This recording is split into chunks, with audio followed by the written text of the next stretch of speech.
Welcome to the South Florida Saltwater Fishing Report. I'm Heath, and it's time to get into the bite. All right, folks, welcome to the show. South Florida's ultimate resource for everything local fishing. We're going to go over what's biting, who's catching it, where it's being caught. We're also going to cover your future marine forecast, moon phase, and tide charts. Everything you need to know to help keep you in the bite. All right, so we don't got any news from the FWC or, look at that, I need a haircut. FWC or the NOAA, so no shutdowns, no nothing going on. So we're going to get right into the fishing. Had a pretty solid showing this past week, so let's get right into it, right? We're going to start off with John Roth. His son went out and he was doing some peacock slaying. So here we go, young man. Nice peacock right there. Get the peacock bass. Yes, it is freshwater fish. One of the few fish that actually pull, drag, and fight in freshwater. Some solid catch. You know, a fish is a fish, even though this is saltwater. But hey, we like all posts. All right, good job, young man. What else? We're looking for some inshore action, right? Todd Prince down in Marathon. Solid permit. Look at that, big old jumbo one. Good size. Green water inshore, not one of the deep reef ones. All right, so the permit are swimming around if you're looking for them inshore. And there's not much else going on with the inshore bite that people were posting, but you know, the pompano run is happening. So if you're shore-based, land-based fisherman, go on ahead and get out and try and get you some pompano. Let's take a look at our reef, right? See what the reef is showing up. Nick Mosley. 2-man limit of yellowtail snippers. Look at that, delicious. And like I always say, the Cirro mackerel swim in with the yellowtail schools. So, you know, you might be able to pick one or two of them off and, you know, take them home also. So solid yellowtail haul. The yellowtails are happening, right?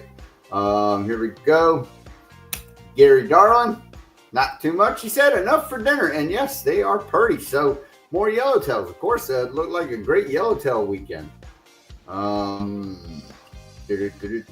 Chris, some mangoes and a couple of yellowtails. Hey, look, like I told you, man, the snappers are happening right now. Obviously, this past weekend or this past week, whenever everybody got out to go get them. Perfect. So that's that. Let's see. We got some information from Starlight 101 from Emily. She sent in some posts of how they did. Now, Starlight is drift boat out of Pompano Beach, right there at the Hillsborough Inlet Bridge.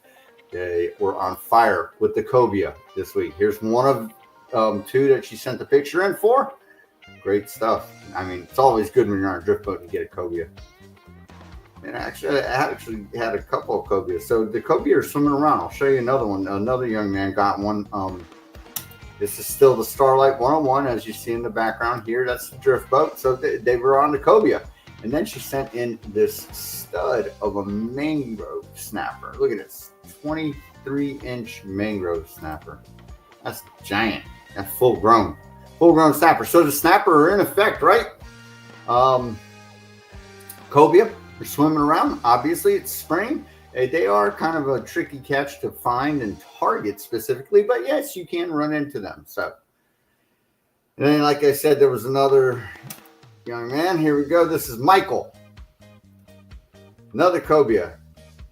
So he said right around 36 inches. Not a giant, but hey, great eating. Those are the just barely the juveniles. Solid catch, man. Take them home and eat them.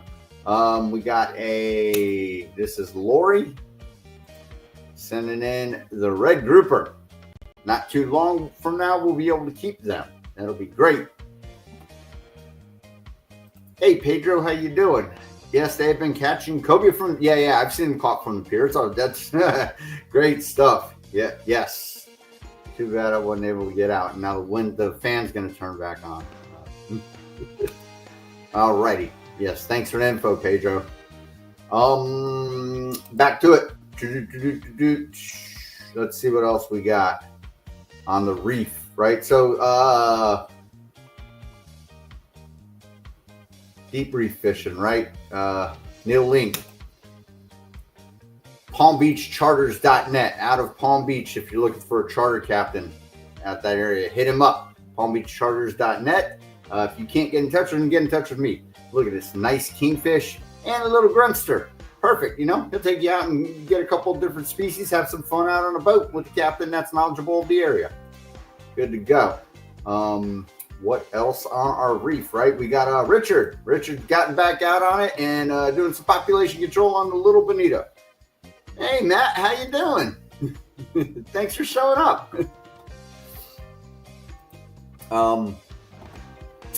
Yeah, a little bit of population control. So these guys are in, you know, a little bit of shallower water. He said they weren't a target species, but hey, fish is a fish, right? We're out there having some fun.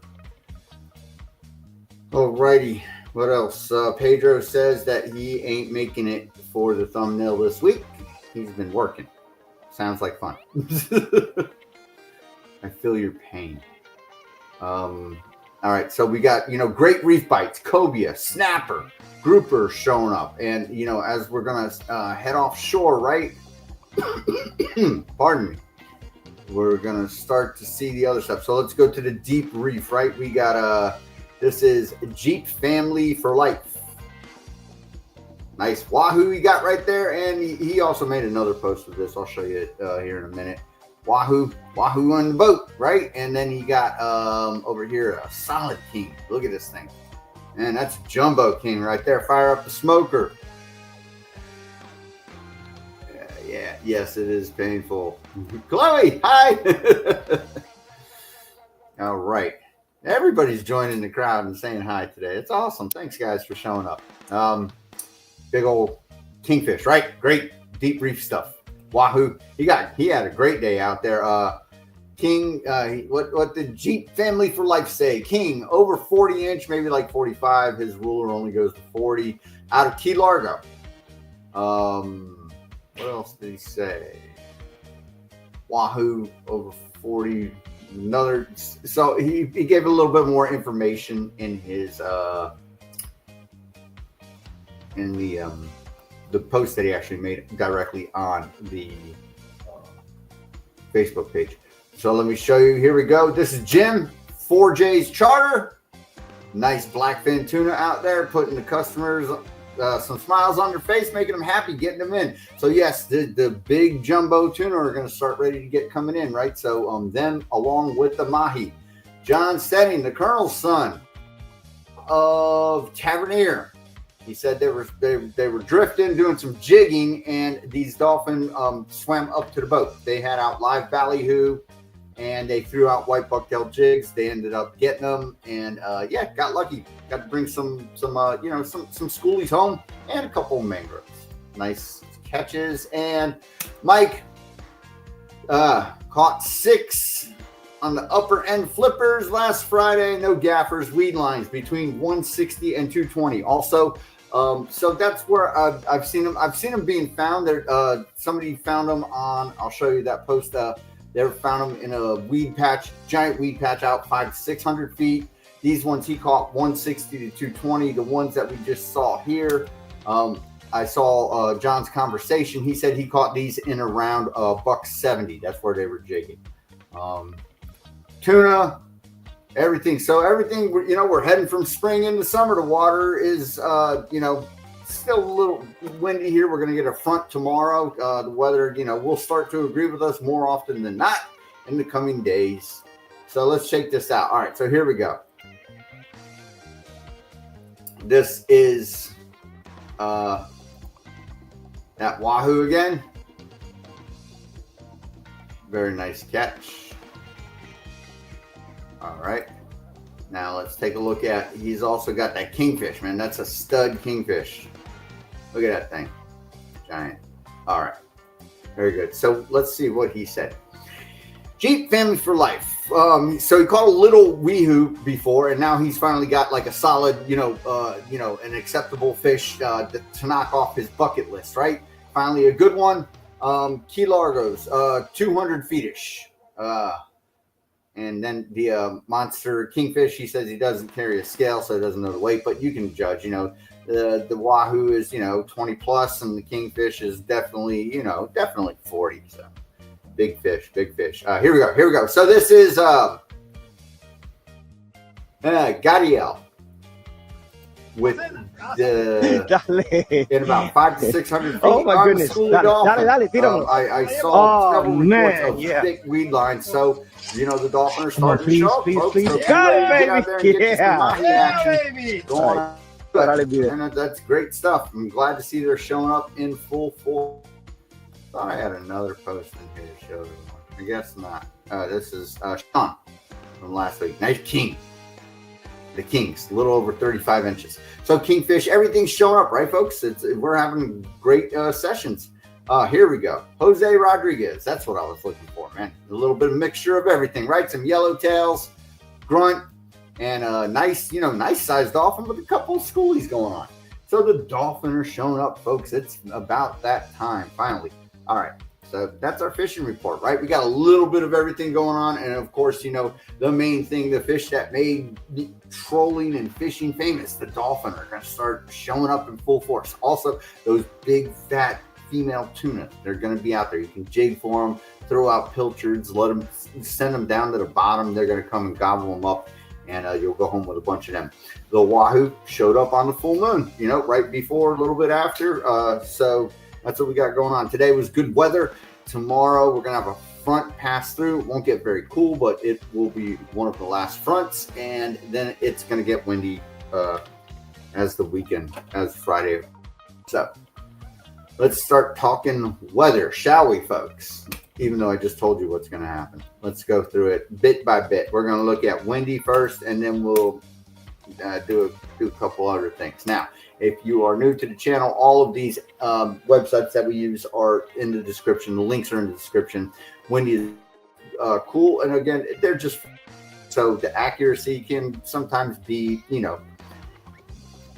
fairly accurate. If you give it up to 24 hours before, just monitor it, and it is fairly accurate. Windy is really cool when you're looking at wind speeds or rain accumulation. You look down here at the chart, and whatever, like you see green right here, you can go to green, and you see that green is somewhere in between the 10 to 20 knot wind zone, right? So in basic, now if you're on a PC, you can also click anywhere, and it will tell you at that specific point what the wind is, what direction it is, and how fast it's going. All right, so this is today. Let's look at tomorrow morning, 6 a.m. Again, we've got the front passing through tonight, so have these northwest winds, which will create a swell, right? So we'll have, some nice one more day, maybe into Thursday, and see what happens. So this is tomorrow morning. We've got, let's zoom in here a little bit. We'll look at BOCA. Northwest winds at 11. So not too bad. It's going to force the seas to change a little bit. Tomorrow afternoon is when our wind starts heading in a more northerly direction, and come Thursday morning starts from the northeast. So that swell isn't going to last long, but it will be, you got one more good day of fishing, which is going to be tomorrow. So if you can get out, I would say, take advantage of that west wind, kind of smoothing out the seas. Go out there, see if you can find the mahi. Now, remember, that west wind is going to push stuff further offshore, so they might not be in super close, but you should be able to find them. You got to put in the time, right? This is tomorrow, Thursday afternoon. Sorry, still northeast wind strong, northeast 11 knots. So that's going to, start to make those seas pick back up and not be too favorable. Over on the west coast, you got north winds, mixed, all sorts of stuff going on. You got the wind sort of swooping around Florida right here, having some convection right towards Cape Coral. That is the area. Tampa Bay is getting some wind, but it's not too bad. Again, the west coast is always, it's a different beast out there. 3 inches of water for miles. Okay, I always say that, and they know I'm just joking. Friday, like I said, here comes the wind. You're looking at steady double digits straight from the east, 13 knots, right? So, there will be probably some good gusts going on in there, and that's going to definitely make the seas pick up. Friday afternoon, it don't let up. West Coast, still kind of looking good. The Tampa Bay, all the Skyline Bridge guys, all that stuff. good to go. Not much, and even further out you want to do, you're doing long range trips out in the Gulf, it's going to be kind of, you know, breezy and bumpy out there. The Keys are getting hammered too with the wind. So, you know, starting Friday, like I said, it's looking at the weekend, and then we'll see what happens. So this is Saturday. Still, the fan is still turned on down in the Keys. They're looking at, you know, almost 20 knots steady up in the Tri-County area, 16 knots. Let's look up towards St. Lucie and Vero, all that goodness, 15 knots from the east. So the fan has turned on right in time for the weekend. Perfect. For those of us that work all weekend, you got them a couple of days to get on out. There you go. Mother Nature. Saturday afternoon, the Keys are taking it on the chin, especially the lower Keys. Upper Keys, they're, you know, 17 knots from the east. Palm Beach is, you know, Tri-County, Palm Beach down to Fort Lauderdale, 16. It's not too bad. Vero, 14, but that's still, you know, 14 knots. You're blowing, you know, 15 and a half miles an hour, right? A knot is 1.1 miles an hour. So you can say knots and miles an hour, not much of a difference. And that's going to make the seas definitely generate and pick up and push some water. Sunday morning, the wind has picked up, of course, a little bit south of Miami. They're in the 20s. Up north of Palm Beach, it's still, you know, very high double digits. So it's picking up Friday and steadily increasing as the weekend progresses. Sunday afternoon seems to let up a little bit, 13 miles an hour. So let's see, going into Monday, right? And, you know, of course, your West Coast, they've got a lot of convection going on where the wind starts one way and the further it goes, it turns into another direction. We're probably going to be looking at lots of dry air, not much in the way of rain accumulation, especially with this front passing. So Monday, not much has changed except the wind direction. Looks like we're coming from the southeast now. Still mid teens. Monday afternoon. Let's look at about 5 o'clock. There we go. And it seems to let up a little bit, especially the further inshore you go. 11 knots. Let's look, you know, over the reef, 10 knots from the east. So it might not be too bad. Hey, thank you, Jose. I appreciate it. I try my best. I'm not perfect, but you know, hey, I'm glad I can offer the service, and you know, haven't had much of a great showing in the way of doing how-to videos or anything, but this is, you know, this is fun. Not so much editing involved with it at all, but I do have to have my ducks in the line to be able to like this, and I really appreciate everyone who, you know, shows by, makes posts and drops information and really makes this show happen. Alrighty, Tuesday. Let's see if the fan's still blowing. Yep. So starting Friday, it's a wind event going on, folks, and hopefully come, you know, towards the middle end of next week, this will change up. Let's see. Let's look at Wednesday just for, yeah, it's still blowing Wednesday. So hopefully it's not as bad as they're making it seem like it's going to be, but it's probably not going to be real pretty. Like I said, tomorrow we got that west wind, obviously that northwest wind. So get out there if you can and get her done, right? So this tomorrow, that wet northwest wind is going to create our swell, and these will be your seas. Again, same thing with windy. You can click anywhere and it'll tell you your wave height, your wave direction, 2 foot from the west, right? So pretty good. Lower Keys, this is their chance too. 1 foot coming from the east. West Coast is, you know, looking good, but with that west wind, they head offshore as soon as you get outside of, you know, state waters and you start to get into, you know, several, you know, feet of water. It's picking up there. So they're gonna, you know, have some water event going on with the ocean up there when the wind blows from the northwest, where it creates a swell on our side of the state.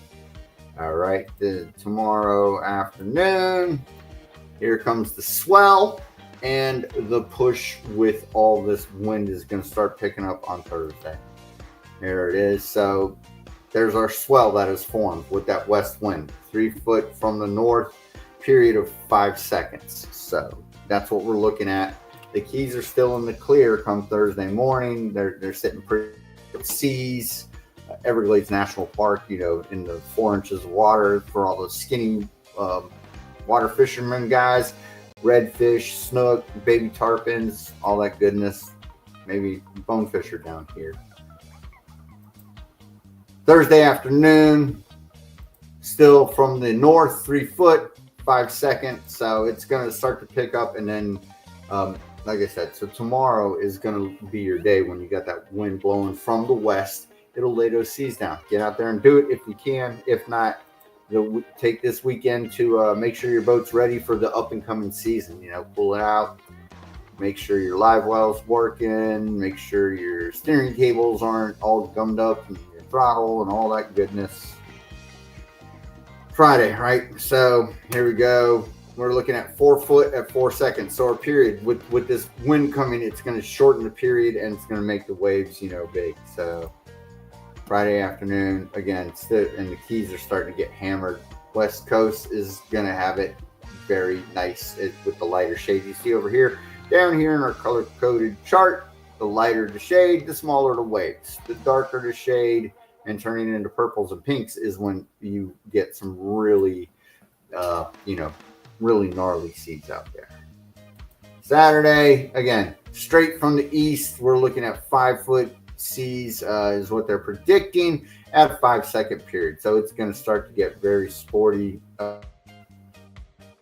Saturday afternoon stays the same all up and down the coast. If you look off the Keys out by the Marquesas, and if you head over to the Tortugas, it's those are some waves out there. They're looking at big stuff out in the Straits of Florida. All right, up here Vero, let's look Vero. Same thing, 5 foot seas. They're calling for a 6 second period. It's going to be big stuff. That swell has gone and the waves are starting to be pushed directly by the wind. Sunday morning, not much has changed. You're looking at 3 to 5, solid, definitely. You know, Sunday afternoon, lets up a little bit, but not much. 4 foot seas at 5 seconds. So 3 to 5 consistently, starting on Friday, heading into Monday. It's the same thing. Not much. Let's up a little bit Monday afternoon. 3 foot seas at 5 second period. And Tuesday morning, the same thing. So Monday into Tuesday. But you got a very short period in between these eastward waves. So, you know, just because your wave size is decreasing, your period size is shortening, which means that's where you get the chop effect and your boat bouncing back and forth. So. And yeah, it just continues. So the period is short. The waves aren't real high, but they're, you know, it's going to be bumpy out there if you can get out there. So starting, you know, and then let's look at Wednesday. Snap.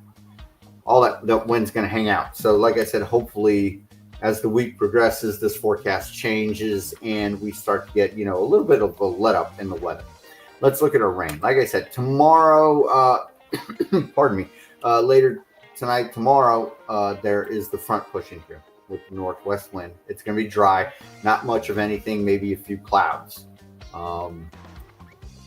Tomorrow afternoon, like I said, the front is done by tomorrow afternoon. It's down here and it brings in dry air. Nothing but a little bit of moisture here and there. This is Friday. Yeah, we're in the dry season right now, folks, right? We're going to start heading into summer, and soon it's going to start raining every afternoon for 4 or 5 minutes at a time. This Saturday, Sunday, again, yeah, so it's dry with the passing front. Not much of anything but moisture, in a little bit of moisture in the air here and there. That's Monday, Tuesday, midday, morning. So we're dry. All week. Don't expect much, not even anything with this passing front. So that's that for that. Let's take a look at WindFinder. And, you know, it's just a numeric graph of what we just looked at. And they're fairly accurate. But like I said, keep an eye on it as the week progresses. Maybe it'll change. So tomorrow, right, here comes our northwest wind, and then it slowly starts to shift to the east as the night falls, right? Like we saw here, you know, the 10, 11 mile an hour, not very gusty. And like I said, here comes your small swell. So tomorrow is going to be a fairly pleasant day out on the water if you can get out on there.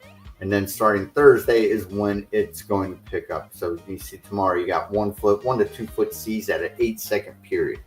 There comes that swell following the front with that shift of that northwest wind. Thursday, wind starts blowing from the northeast. Friday from the east, picking up into the teens, and you know, only going higher as we move towards the weekend.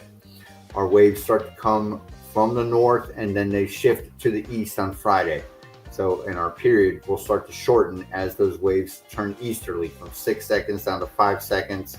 Heading into the weekend, straight east winds, high double digits. The worst of it's looking like Saturday midday here, right? Not very gusty, but steady at the, you know, more gusty on Sunday with the wind speed, steady wind speed dying down. So, and then you're looking at waves straight from the east, 4 to 5, you know, maybe some 6-footers out there. You never know. 6-second period. That's some rough seas out there. Monday, wind starts ripping from the southeast, low to mid double digits, lessening Tuesday into Tuesday night, and then they're saying Tuesday morning you're gonna have a real little dead spot. But remember, just because your wind calms down for, let's say, 8 hours, that doesn't mean the ocean automatically calms down. Again, Monday, our waves are from the southeast to the east, you know, 3 to 5 foot seas at a 6-second period. That's what we're looking at for our waves. NOAA is, they've been giving some very vague reports right now, but we'll take a look at it anyway and see what they got to say. NOAA tomorrow, north winds 10 to 15, seas 2 to 4. That's not really jiving because we're going to have a northwest wind. Thursday, they're saying the northeast winds start to kick in, seas 2 to 4 feet. And then they run Thursday through Saturday, east winds 15 to 20, which is right. But here's the thing about NOAA, right? If you look up here, they cover an area from Jupiter to Deerfield Beach. Now, there was a gentleman that gave me I might actually start looking at it. It's a surfline report out of Boynton Beach. I'm probably going to switch over to that because NOAA having a 35 plus mile spread of area that you're talking about isn't really effective for what we're trying to look at, right? So, all right, let's turn NOAA off. Okay, let's look at our moon phase. We just passed the full moon. Had a nice wahoo showing, right? Saw some good folks grab some good ones out there. So we are waning, right? When you talk about your moon phase, waning means you're heading away from the full moon. You're heading towards the dark side of the moon, the new moon. When you're waxing, you're heading towards the full moon. So right now we are heading away from it. We are in a waning phase. So today we're at 94. Tomorrow, which is that day, going to be the nice day to get out there and fish. If you are a wahoo fisherman, we are a couple of days out from the full moon. Go on ahead. If you are a wahoo guy and you fish by the moon, you'll want to do it. And when we check our tide phase and see if we got that water flow on our side, the conditions quite possibly, could add up to the perfect storm to make it ideal conditions for going out and searching for, the wahoo bite. So this is tomorrow, Wednesday, Thursday, 82%. Friday, which the wind starts picking up and going crazy, 73%. Saturday, 64. Sunday, 54. Monday, 44. Tuesday, 33. So by the end of next week, we will be on the dark side of the moon where the pelagic bite tends to turn on because they're not eating all night. Okay, so if we get that option, the dolphin and the tuna will be eating more with more reckless abandon because they're not feeding all night. When you got a bright moon, they can see fish shimmering, they can see shadows, and they can chase them down and pick them off all night. And they're not as hungry, and they're a little bit more finicky when it comes to getting into the bite with them. With this moon phase, where the lack of light, the sea is not so as aggressive at night. All right, there's our moon phase, right? It's working for you tomorrow if you can get out and you want to try for that wahoo bite first thing, maybe for an hour or so, and then head off because the dolphin are out there.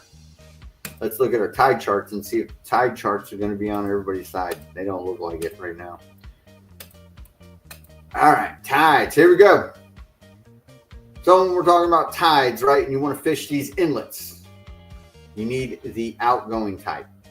So early in the morning and as night falls, that's today, tomorrow, the tide is coming in. So if you're fishing an inlet, especially if you're a land-based guy, those guys, they get punished all the time because they don't understand the cycle of life when it comes to water flow at an inlet. When you're fishing an inlet, you have to have the outgoing tide. The tide has to be falling. The water going out from the inlet pushes out all the sediment, the microorganisms, the chlorophyll, the phytoplankton, all that crap. Little fish come in and eat that stuff. Big fish come in and eat them. And that is the cycle of life. And that is why you need the outgoing tide to fish the inlet. Whether you're trolling, jigging, bottom fishing, anything.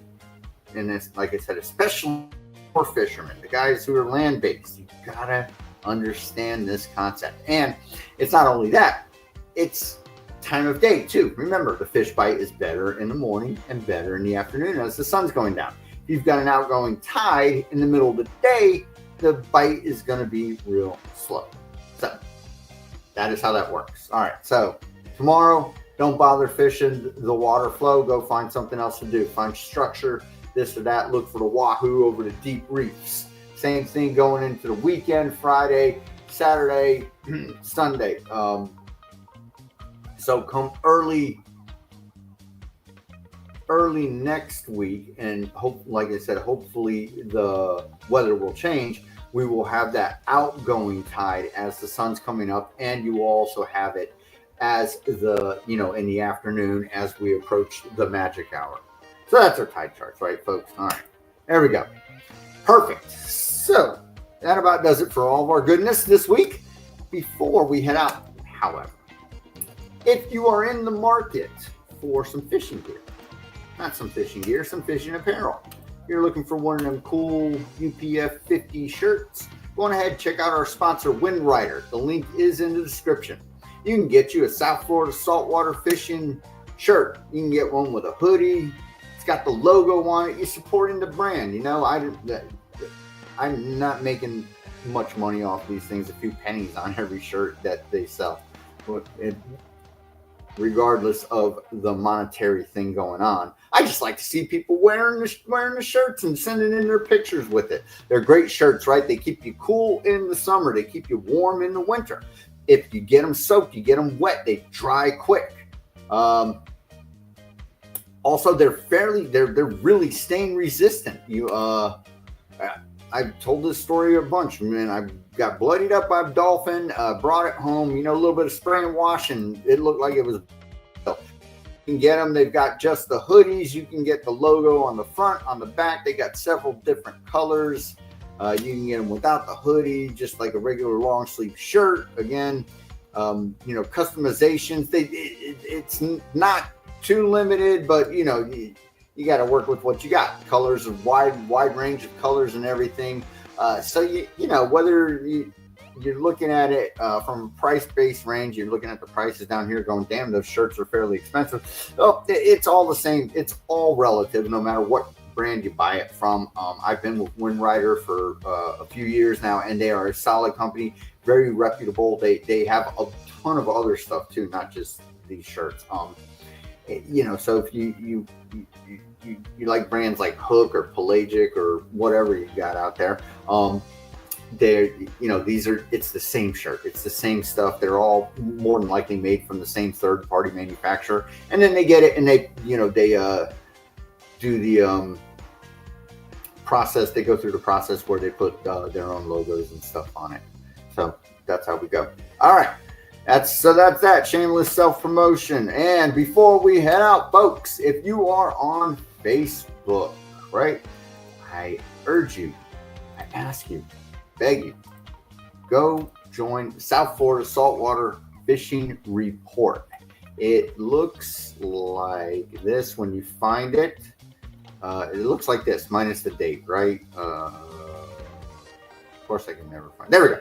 Minus the date. It's all the way up at the top here, but you can't really see it because this blue strip covers the where it says report. But it is because I'm the administrator.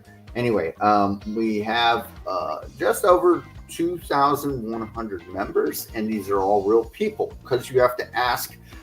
You have to answer a couple of questions to join the group. You know, what's your favorite fish and are you going to follow the rules? The rules are simple. No spam, no harassing people, no lawyering, no YouTube videos.